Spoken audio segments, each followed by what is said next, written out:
ఏంట్రా అంత సీరియస్ గా ఆలోచిస్తున్నావు? ఇప్పుడు దేవుడు వచ్చి 10 కోట్లు ఇస్తే ఏం చేయాలని ఆలోచిస్తున్నాను రా. 10 కోట్లు వస్తే ఏం చేస్తావురా? ఏముందిరా, వచ్చిన 10 కోట్లలోనే 5 కోట్లు పెట్టి పెద్ద విల్లా కొంటాను రా. ఇంకో 2 కోట్లు పెట్టి ఇంటర్నేషనల్ ట్రిప్ ఒకటి వేసేస్తాను.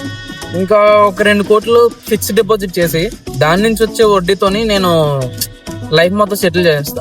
మరి మిగిలిన కోటి ఏం చేస్తావురా? అరే మనం దోస్తులం రా, నాకు వచ్చిన డబ్బులు నీకు 1 కోటి రూపాయలు ఇవ్వలేనా? నిజమా మావా? అరే నేనంటే అంత ప్రేమరా నీకు. అయ్యే పర్లేదురా, మనకి ఏంటి ఇలా. సరేలే కానీ ఒక 20 రూపీస్ అంటే గూగుల్ పేలో కొట్టరా. షాపర్కి డబ్బులు ఇవ్వాలరా, చిల్లర లేదు నా దగ్గర. 20 రూపాయలా?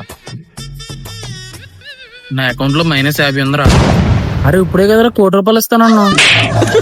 అది ఓ కదరా, 1 కోటి కాదు 10 కోట్లు అయినా సరే ఇస్తాను నేను. నువ్వు రియాలిటీలో ఎలా 20 రూపాయలు అడక్కరా, మా ఫ్రెండ్షిప్ చెడిపోద్ది అనవసరంగా.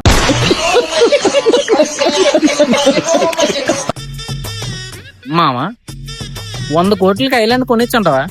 చెప్పు తీసుకొని కొడుతుంది.